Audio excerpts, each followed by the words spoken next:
today's video ay mag-uumpisa akong storytelling sa inyo at magbabasa tayo ng story, Filipino story, at sana magustuhan nyo. Mag-uumpisa na tayo at ang title ng story ito is Life is a Runway.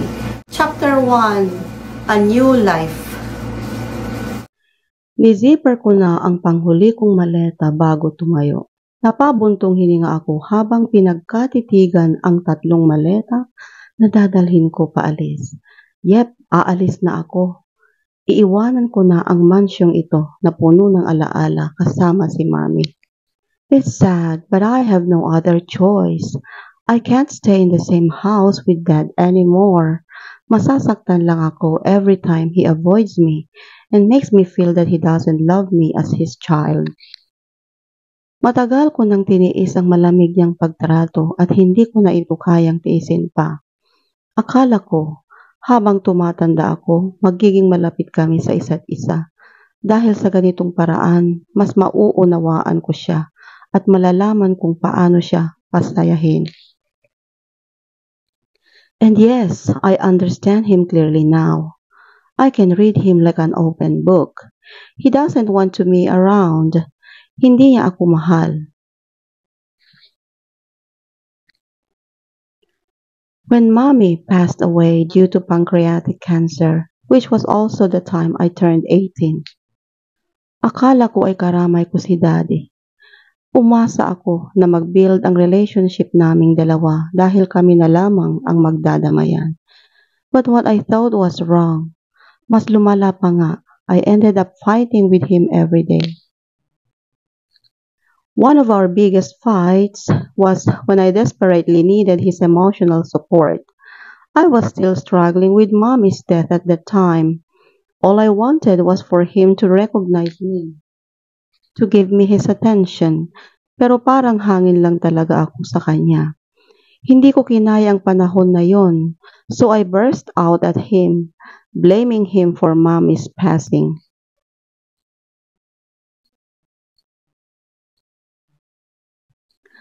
At doon ko lang naagaw ang atensyon niyang buong buhay kong hinintay. Pero sobrang galit nga lang. Lagi namang ganon. Hindi na rin naulit ang pangyayaring iyon. And now that I'm 23, I want peace in life. Away from people who does not want me in their life. Nakakapagod ring maghabol sa atensyon niya. Buong buhay ko ay pinaparamdam niya sa akin na hindi ako mahalaga. So, goodbye, silent haunted house. I'm out. Isa-isa ko nang hinila ang malalaki at medyo mabibigat kong luggage papuntang first floor ng bahay. Iiwanan ko muna sila ng sandali sa sala. Magpapaalam pa rin ako ng maayos kay Dad. Ayaw ko naman maging bastos. Ama ko pa rin siya. Hahakbang na sana ako nang mapatingala naman ako sa second floor. Nakita ko si Daddy sa glass wall sa loob ng office niya. Lumabas siya sa isang silid doon na ginawa na niyang kwarto. Napatitig ako sa matapang at masungit niyang mukha. Ganyan na kasi ang normal expression ng mukha niya. Hindi ko tuloy maiwasang maalala kung gaano ako natatakot sa pagmumukha niyang iyan dati. Noong nagkaroon ako ng malay sa mundo, nakikita ko siya bilang monster dahil sa mukha niyang iyan. Mahina akong natawa at napailing. Namigat naman ang dibdib ko. Naalala ko rin kung paano niya ako ipagtabuyan noon. I still remember it all too well. That time I was 7 years old, proudly showing my art to him. Daddy, look po, I drew a beautiful dress. Patakbo ako noong lumapit kay Daddy habang nakaupo siya sa sofa, proudly showing him my drawing. Nagdrawing ako noon ng magandang dress. He's working that time, very focused sa laptop niya. He didn't even gaze at me kahit sobrang tiniis ng boses ko. He continued working and ignored me. Daddy, look po, drawing ko po. Pero pinilit ko pa rin siyang tingnan ang drawing ko. Mahina ko pang ang ginalawang balikat niya noon para lang lingunin niya ako. And what did I get? I deadly stare from him. I was so afraid of him that time, staring straight into his deadly eyes without even blinking. I was completely stunned.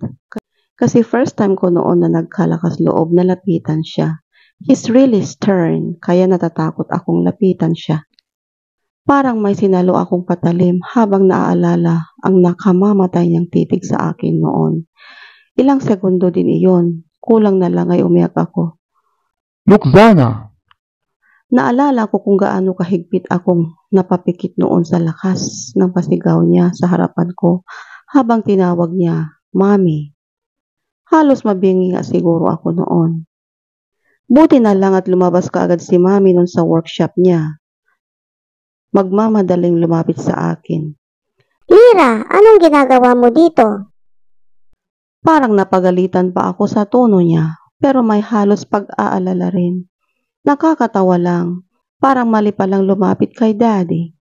Gusto ko lang po ipakita ito kay Daddy. Drawing ko po. Maganda po siyang dress. Pinakita ko kay Mami ang drawing ko. Hindi niya kasi alam noon na nag-drawing ako para ipakita kay Daddy. Ilayo mo sa akin ang batang yan. Iniistorbo niya ako sa trabaho ko. Napapikit ulit ako at napayo ko sa lakas ng sigaw ni Daddy, pero hindi pa rin ako gumalaw sa kinatatayuan ko. Mauna ka na doon, Lyra. Iginaya ako ni Mami na mauna. Sumunod naman ako sa utos niya at madaling tumakbo papunta sa silid ng workshop niya. Ngunit nagkubli ako sa pintuan noon at pinagmamasdan silang magsigawan ulit. Ano ba ang problema mo sa anak mo, Laz? Anak mo siya. Tratuhin mo naman siya ng maayos. Pati ikaw, umalis ka. Nakakaistorbo kayo ng trabaho. Hindi ko alam kung ano nararamdaman ko sa mga sandaling iyon. Bata pa naman ako noon. Pero dahil sa nagmulat na ako sa mundo, hindi ko na nakalimutan iyon. Ngayon, na-realize ko kung gaano sila ka-toxic. Like, mahal ba talaga nila ang isa't isa? Kung hindi naman nila mahal ang isa't isa, dapat hindi na sila nagpakasal. Lumapit si Mami sa akin noon na pasimpleng pinunasan ang luha sa kanyang mga mata. Napahinto pa nga siya nang makita ako sa pintuan. Agad niya akong pinapasok sa loob at kaagad na isinara ang pintuan ng workshop. Hinarap niya ako at umupo para magpantay kami. Hinaplos niya ang pisngi ko. Ako naman ay hindi maiwasang titigan ang magaganda niyang mata na kulay gray, pero pinaluha lang ni Daddy. Lyra, anak, pagpasensyahan mo na si Daddy, ha? Busy lang siya sa work, ayaw niyang maistorbo. I'm sorry po, Mami. Gusto ko lang kasing ipakita ito. Pinakita ko ulit sa kanya ang drawing ko.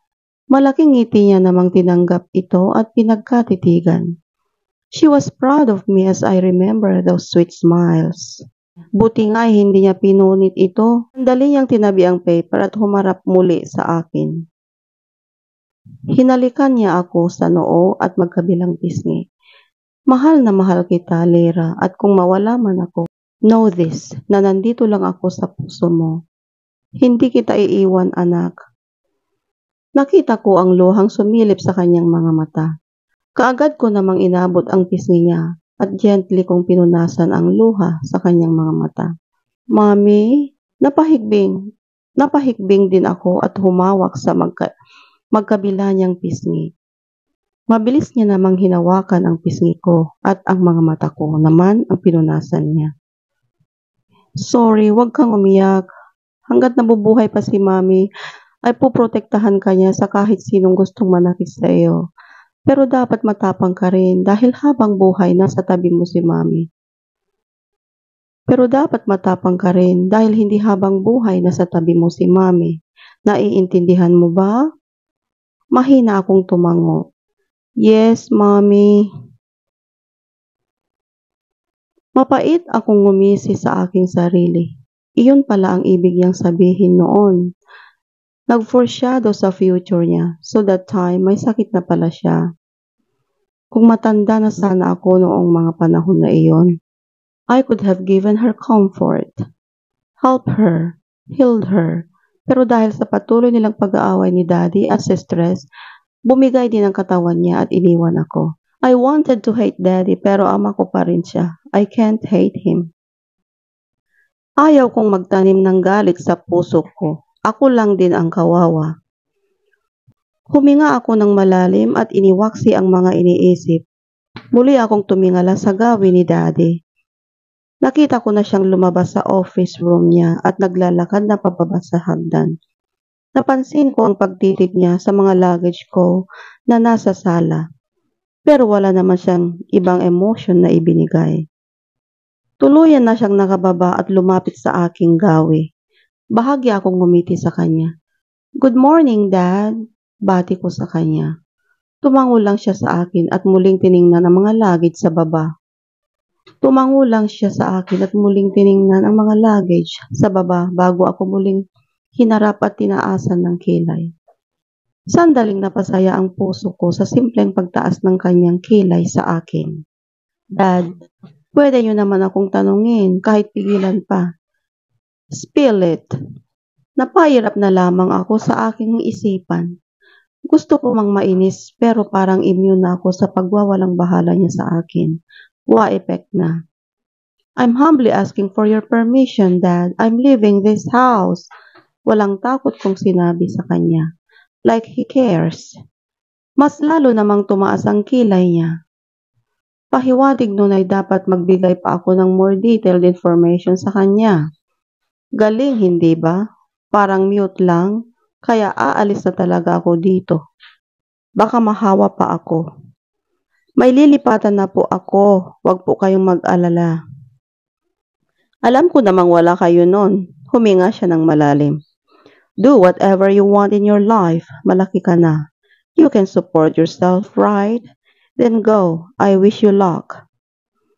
Nilampasan niya ako. Hindi ko alam kung maiinis ako o masasaktan o matutuwa. Matuwa na nga lang. Ngumiti ako ng sobrang tamis kahit bitter iyon at naghabol sa kanya ng tingin. Thank you, Dad. I really need those words of luck. But this doesn't mean na hindi na ako babalik dito. I still have rights to this house. Ingatan niyo rin po ang sarili ninyo. Farewell, Dad.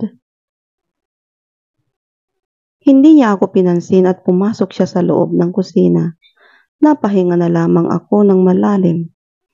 Nilingon ko ang mga maleta ko. This is it. New life and peaceful life begins.